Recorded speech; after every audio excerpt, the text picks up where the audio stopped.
Well, it is a funny thing getting to my age. You spend 70 odd years thinking about the future, analyzing it, trying to discount its cash flows back to the present. And then you find you have arrived in what was once the future, and you look back not at the numbers so much, though there are plenty of those, but at the patterns, the habits, the tiny, almost invisible choices that, well, they compound like everything else. See, people send me letters. They ask Mr. Gates, what should I do with $10,000 or $100,000? Or they ask about some stock they bought in 1988, and I try to answer. But the truth is, the answer is not in the what, it is in the when. More specifically, it is in what you do in that quiet, decisive moment right after you get paid. That is the fork in the road. That is where the whole journey gets set. Not in a broker's office, not watching a screen, but in that simple private transaction with yourself. I have learned this through years of building Microsoft, managing investments, and now focusing on global challenges through the foundation. It is not just about making money, it is about making choices that build over time. Success, I have found, is a lousy teacher. It seduces smart people into thinking they cannot lose. But real progress comes from heeding the lessons of failure, from those small, consistent decisions that add up. So if you will indulge an old man for a little while, I would like to talk about that moment and what to do with it. Not 5 complicated tricks, but 5 simple steps. Behaviors really so simple a child could understand them, and so difficult that most adults never quite manage them. It is not about being a genius. Goodness, no. It is about being quiet, patient, and maybe just a little bit stubborn. And let me tell you, stubbornness has served me well. From dropping out of Harvard to bet on software when few saw its potential, to committing to give away virtually all my wealth over the next 20 years to save lives and improve the world. Well, let us start at the beginning. The money arrives. Now, the world has a plan for that money. It has a very detailed, very efficient plan. The mortgage company, the electric utility, the grocery store, the car loan, the government, they have all got their invoices ready, their hands are out, and they are very polite, but they are also very persistent. And most people, they pay them first and in full. They satisfy every external claim, every ding of the credit card, every payment booklet. And then at the end of the month or the week, they look at what is left, the scraps, the crumbs from the feast, and they say, well, I guess I will try to save this. Now, you do not need an MBA from Columbia to see the flaw in that logic. That is like running a business where all the revenue goes to the suppliers and the customers, and the owner, that is you, lives off whatever falls on the floor. You would never, ever invest in a business like that. You would say the owner was a fool.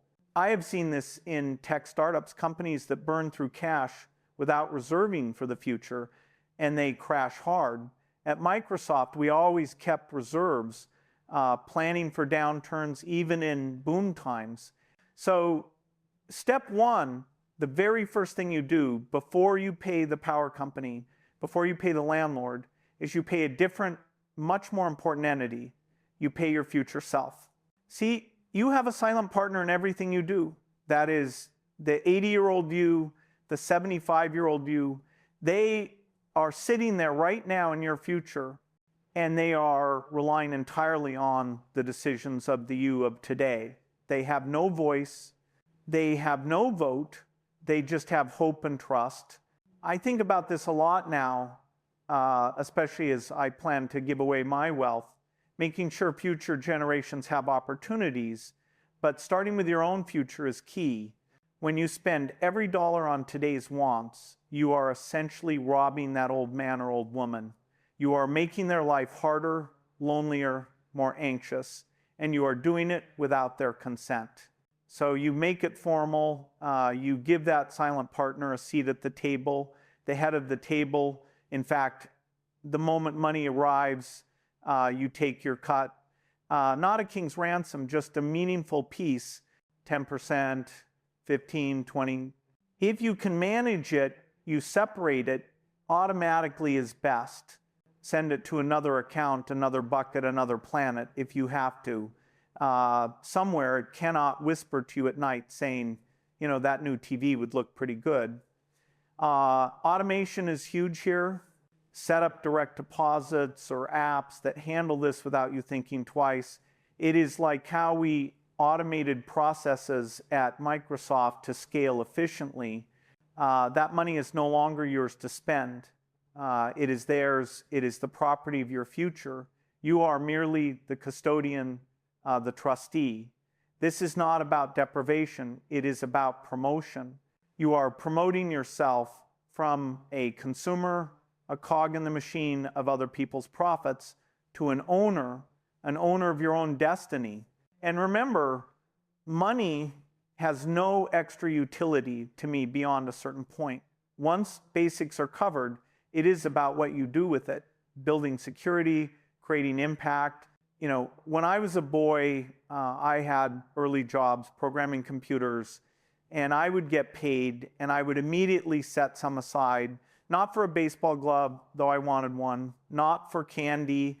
I would set it aside for this little savings I had. It was my seed capital. It felt different from my spending money. It was sacred. That early habit stuck with me. Even as Microsoft grew, I saved aggressively, preparing for uncertainties while betting big on innovation. That feeling, that sacred separation, that is what you are after. You are building a wall between what you live on and what you live for. So that is the first move, the decisive move. Pay your silent partner first every single time without fail. Rain or shine, good mood or bad, make it a ritual, make it boring, make it so automatic you forget you do it, because that is where the magic starts. Not with a brilliant investment, but with a boring habit. And let me add, you know, save like a pessimist, assume things could go wrong, like market crashes or health issues, but invest like an optimist, believing in human progress and long-term growth. All right, so you have paid your future self. You have got this little pool of money sitting over there out of reach. Now, what does your future self need first? What is their most immediate pressing concern? It is not a stock tip. It is not a hot real estate market. It is security, peace of mind, the ability to sleep when the wind blows. I've always said, prepare for the worst while hoping for the best. That is how we navigated early Microsoft challenges, like competition from bigger players. See, life has a way of throwing unexpected invoices at you. The water heater, a faithful servant for 15 years, decides to retire permanently and all over your basement. The car, well, you know, cars, a toothache, a layoff, a family need. Most people treat these events as financial emergencies, and they are if you have no buffer. They force you into bad decisions. Selling something at a loss, putting on a high-interest card, borrowing from your retirement account. It is a cascade of poor choices, all stemming from one thing, lack of a moat. Think about global health crises. We saw with pandemics how lack of preparation leads to chaos. Financially, it is the same. In investing, the single most important concept is the margin of safety. You only buy something when the price is so far below your estimate of its value that you have a buffer room to be wrong. Because you will be wrong sometimes. Life operates on the same principle. You need a margin of safety against life's inevitable surprises. And patience is key here. Rushing leads to mistakes, but building steadily pays off. So the first job for that money, you are paying your future self. is to dig a moat, fill it with cash, not investment cash, sleep well cash, a pile of money that exists for one purpose and one purpose only, to say it is okay. How much? Well, I would say 6 months of your bare bones expenses. What do you absolutely need to keep a roof overhead, the lights on, and food on the table? Not your lifestyle, your survival. Calculate that, multiply by 6, maybe by 12 if you were the nervous type. I have never met anyone who regretted having too big a cash moat. In fact, when I started Microsoft, I kept a year's worth of operating expenses in the bank just in case, to cover payroll and keep things running through tough times. That is saving like a pessimist, preparing for the worst while you bet boldly on the future. We faced antitrust battles, tech bubbles bursting, but that buffer let us innovate without panic. Now, where does this moat money live? It lives in something boring, dull as dishwater, a savings account, a money market fund, treasury bills, something that is stable, liquid, and utterly unexciting. Its job is not to earn a high return. Let me say that again, because it is crucial. The job of this money is not to earn a high return. Its job is to be there. Its return is measured in sleepless nights avoided, in options preserved, in the ability to look a car mechanic in the eye and say, fix it, without your heart pounding, in the ability to walk away from a bad job or a bad deal because you have what I like to call go to hell money. This moat transforms your psychology. When you do not have it, you are desperate. You are a leaf in the wind. Every financial decision is fraught with panic. You cannot be patient. You cannot wait for a good price. You have to take whatever's offered. But with a full moat, you are calm. You are the castle. You can be rational. You can say no. You can wait for the right pitch. You can be an investor instead of a speculator. And in my experience, that calm lets you spot opportunities others miss, like how we pivoted Microsoft to cloud computing when it was not obvious. So you build this moat first, relentlessly. You funnel every dollar from your pay yourself fund into this moat until it is filled to the brim. You do not peek at stock pages. You do not think about Bitcoin or gold or whatever the frenzy of the day is. You just pile up cash. It is the most unglamorous, unsexy, brilliant financial move you will ever make. And once it is full, you never drain it for a want, only for a true, genuine need. And then you replenish it immediately. It is your financial immune system. Keep it strong. With that in place, now and only now can you start to think about the next step, because you are playing from a position of strength, not fear. This approach has let me take risks in philanthropy, knowing the basics are secure.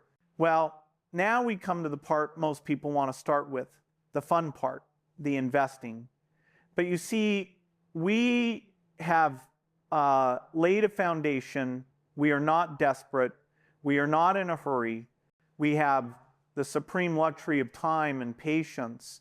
So let us reframe what investing is. We are not going to play the market. We are not gambling on symbols going up or down. Goodness no. We are going shopping for a business, and diversification is smart. Do not put all your eggs in one basket, but focus on stable, long-term winners. When you buy a stock, you are not buying a lottery ticket. You are buying a legal share in the ownership of a real, living, breathing business. If you would not want to own the entire business, you should not want to own a tiny piece of it. So the question becomes, what makes a business wonderful? I have spent a lifetime thinking about that, and it boils down to a few things. First, it should be simple, very simple. If I cannot understand how it makes money in a few minutes with the brain I have got, I walk away. I do not understand some complex derivatives or certain niches in biotech without deep dives. That is fine. The there are plenty of things I do understand, like software companies that scale globally, or infrastructure like waste management.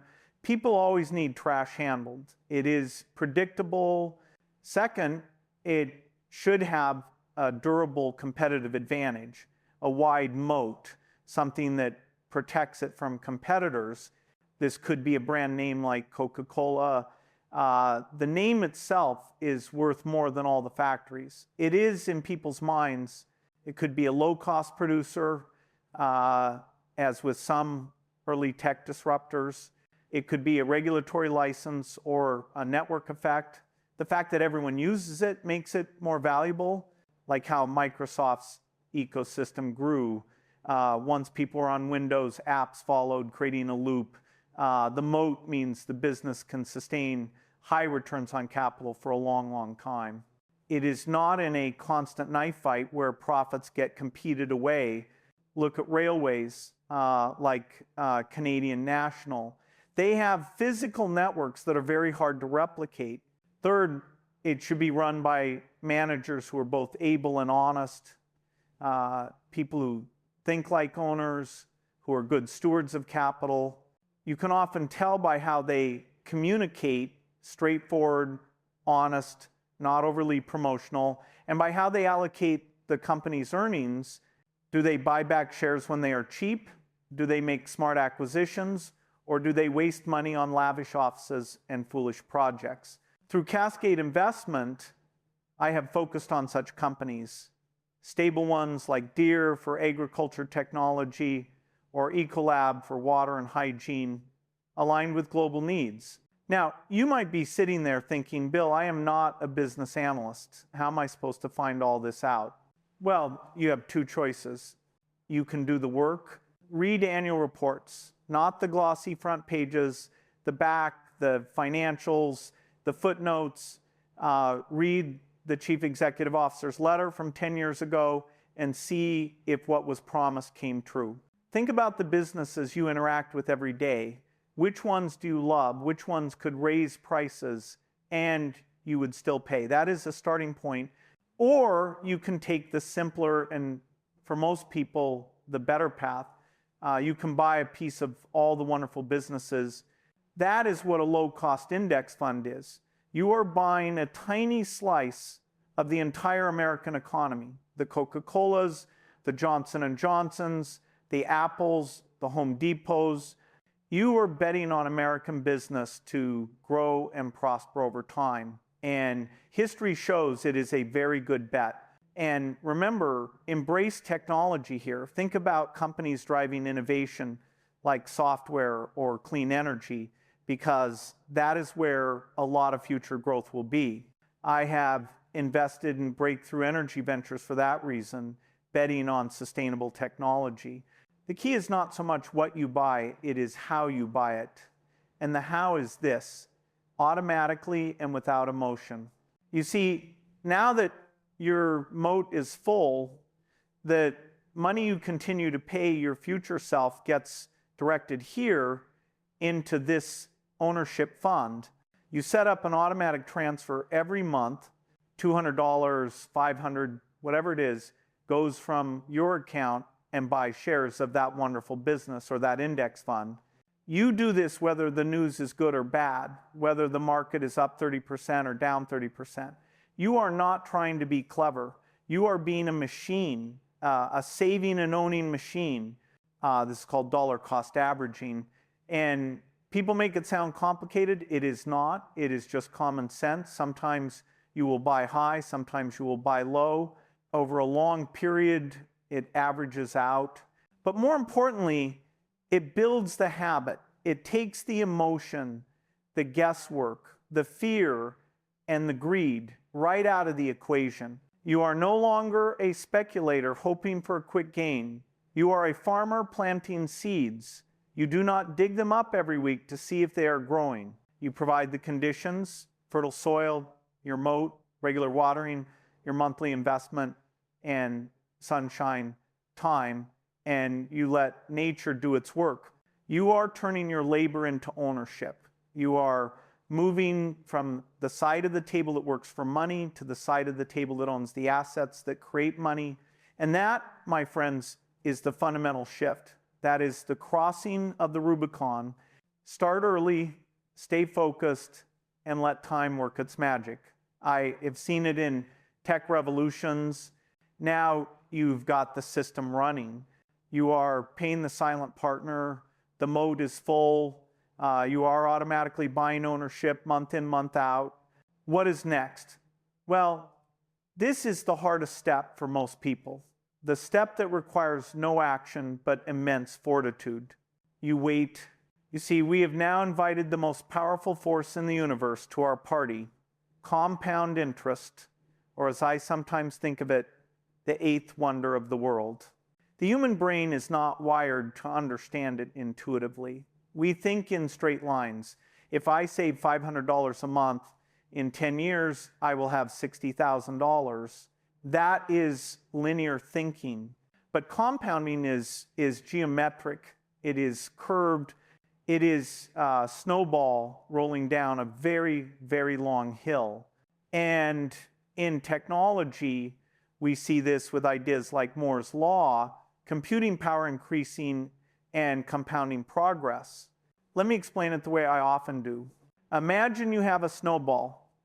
It is the size of your fist. That is your first year of savings.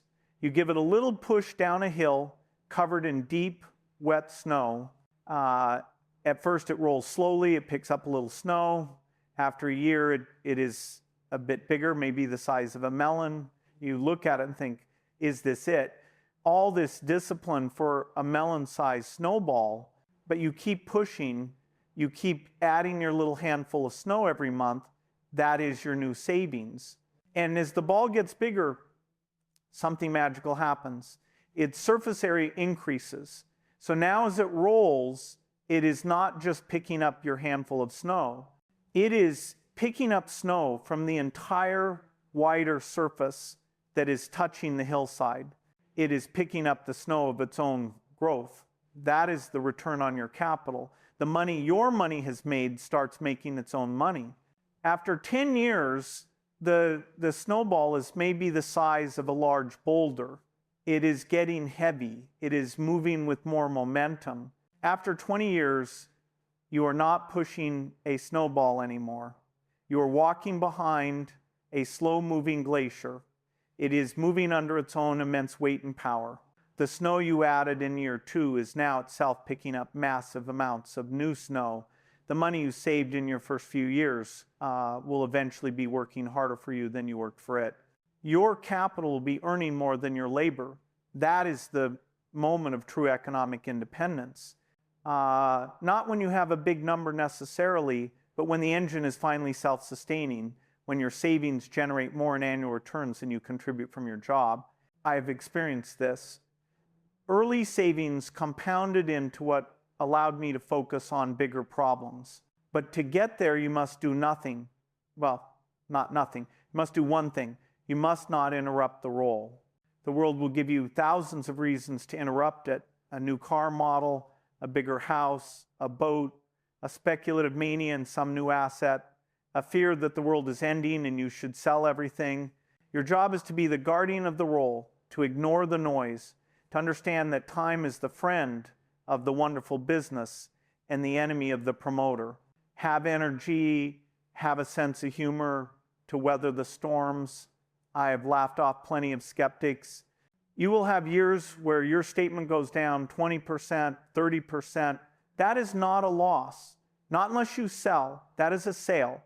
The wonderful businesses you own are on sale. Your automatic monthly purchase is now buying more shares for the same money. That is a good thing. You have to separate your emotions from the monthly statement. See it as a farmer sees the weather. Some years are drought, some are flood. But if you have good soil, your wonderful businesses, and you keep planting your automatic investments over a lifetime, you will have a harvest. This step, the sitting, the waiting, it requires faith, not in a particular stock, but in the principle that human ingenuity over time creates value. that businesses that provide useful goods and services will be rewarded. It is the simplest step to describe and the most difficult to execute, because it runs counter to every instinct of our culture of wanting everything right now. But it is the heart of the entire process. It is where the magic transforms from a trickle to a flood. And stay optimistic here, even when progress feels slow, because optimism fuels innovation and keeps you going through the tough spots. As I say, invest like an optimist, believing in breakthroughs. Well, we have talked a lot about money, about moats and snowballs and wonderful businesses, but I would be leaving out the single most important investment you will ever make. The one that underpins all the others, that is the investment in yourself. See, your financial capital is important, but it is external. It can be taken away by a market crash, by inflation, by bad laws. It is finite. Your human capital, your mind, your skills, your health, your character, that is internal. It is yours. And if you tend to it, it is an asset that can appreciate dramatically over time. For the first half of your adult life, it is by far your largest and most productive asset. I live life like a university student, picking problems I care about and working on them, always learning. The best investment I ever made cost me $100. I was a young man, terrified of public speaking. I would get physically sick. I signed up for a Dale Carnegie course. I stood up, knees knocking, and tried to get a sentence out. It was agony. That $100 did not buy me a share of anything, but it bought me confidence. It bought me the ability to communicate an idea, to think on my feet. That skill has compounded for me for many decades. It helped me raise money for my partnership.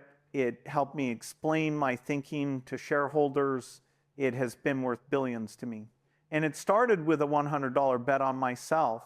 So every time you get paid, you must pay yourself in this currency too. This does not always mean money. It means time and attention. Set aside an hour a day, not for television, not for scrolling, for reading. And I do not mean the financial news. That is mostly noise. Read history, read biographies, see how people navigated crises, made decisions, built lives. Read about businesses.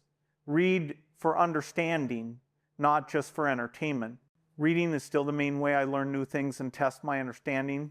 I go through many books a year, sometimes a lot of pages in a single day, and I often push myself to keep reading even if I do not like a book at first, because there might be something important in it. Use what I call just-in-time learning. Read for the problems you are facing now. I read extensively on health, energy, climate, devouring topics from technology to history. Develop a skill. The world will always pay a premium for someone who is truly excellent at something useful. It does not have to be brain surgery. It could be fixing complex machinery, writing clear code, selling with integrity, understanding tax law. Get a little bit better at it every single day. That is compound interest applied to your earning power. And learn from your mistakes. It is fine to celebrate success, but pay more attention to the lessons of failure.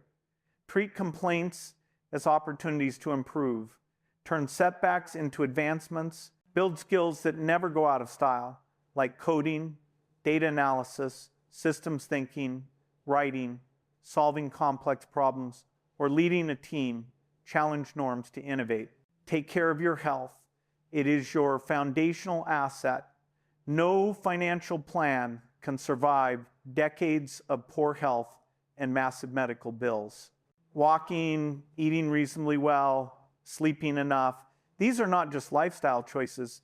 They are capital allocation decisions for your body. You are maintaining your factory. I try to prioritize a good night's sleep, catch up on news in the morning, and do deep work, focusing intensely without distraction for long stretches. Structure your time. Group your week into blocks for essentials like family time, exercise, and focused work. More exercise will often give you more productivity, spend time with loved ones for real fulfillment, and perhaps most importantly, work on your character, integrity, honesty, reliability. These are not just moral virtues, they are economic assets of immense value. People want to do business with people they trust. They want to hire them, promote them, partner with them. A reputation takes a lifetime to build and 5 minutes to ruin. Guard it more closely than your stock portfolio. Set clear goals too. Measure your progress toward them, because what gets measured tends to improve, whether it is in business or in your personal growth. Follow through on commitments, give to others. It is one of my secrets to happiness. Who is helping you, do not forget them. Who is loving you, do not hate them. Who is trusting you, do not break that trust. Investing in yourself does something else too. It makes you a better investor with your financial capital, because you understand the world better. You understand how businesses work from the inside. You can spot management quality. You have the patience and temperament that comes from a mind that is constantly learning and growing. Your financial snowball is rolling down one hill. You are rolling down another parallel hill. Your hill is made of knowledge, skill, and character, and that snowball should be growing even faster. One day, the two will meet. Your growing human capital will increase your earnings, allowing you to save more. Your growing financial capital will give you the security to take intelligent career risks, to invest in more education, to think long term. They feed each other, they compound together. Work hard, create the future, enjoy what you do, ask for advice, and have hobbies that sharpen your mind. So never stop. Never think your education is finished. The moment you stop being a student, you start becoming a relic. The world will move on without you. Keep your mind soil fertile. Always be planting new seeds of understanding. Embrace technology along the way. It opens doors to new opportunities and keeps you ahead. You do not start getting old until you stop learning. Well, there it is. 5 steps. Not a secret formula, just sense. Common sense applied in an uncommon way. Pay your silent partner first. Build an unreachable moat. Become an owner of wonderful things. Then sit on your hands and let time work. And never, ever stop watering the most important asset, you. It is not complicated, but I've seen so many smart people fail at it. Not because they did not understand the math, but because they could not master their own psychology, the need for excitement, the fear of missing out, the inability to delay gratification. I live in a relatively simple way without palaces or yachts. People think that is strange, but to me, it is the ultimate luxury, the luxury of not having to think about stuff, the luxury of knowing that every dollar I did not spend on a fancier car is still out there working, rolling down that hill, partnered with a wonderful business, creating value. And I have committed to giving away virtually all my wealth through the Gates Foundation over the next 20 years to save lives and improve the world, because true wealth includes giving back and making a global impact.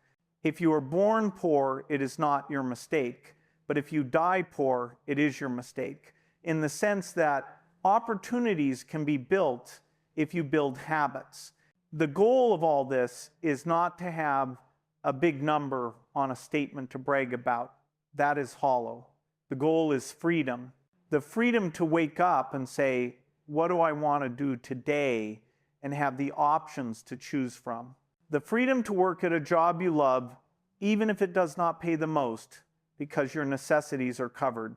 The freedom to help your children, your friends, your community without a second thought. The freedom to look any person in the eye and tell the truth, because you do not need their favor to pay your bills. That freedom, it is built brick by brick, habit by habit, paycheck by paycheck. It is built in those quiet moments of choice, when you decide that your future self is a worthy creditor. I have outlived nearly all of my contemporaries from the old days. The fast money crowd, the chart readers, the leverage kings, the ones who thought they were smarter than the market, who thought the rules of gravity did not apply to them. You know where they are? The cemetery of finance is a very large place. The ones who are left sitting on their porches, content watching their grandchildren play, they are the tortoises. They were never the talk of the town. They just kept going slowly, steadily, calmly. They understood that wealth is a byproduct of behaving correctly over a very long time. So when you get that next paycheck, take a moment, just a quiet minute. Think about the old man or old woman you are going to become. They are sitting in a chair somewhere in time looking back at you right now. Their comfort, their dignity, their peace of mind, it is in your hands. Make the right choice for them. Pay them first, then go live your life. Do not stare at stock quotes. Do not obsess. The system is running. The snowball is rolling. Your mind is growing. Go have dinner with your family. Read a good book. Take a walk. Help a neighbor. The money, if you follow these simple rules, it will take care of itself. It really will. It has been a privilege talking with you. Truly, remember, you do not need extraordinary intelligence, just ordinary discipline and time.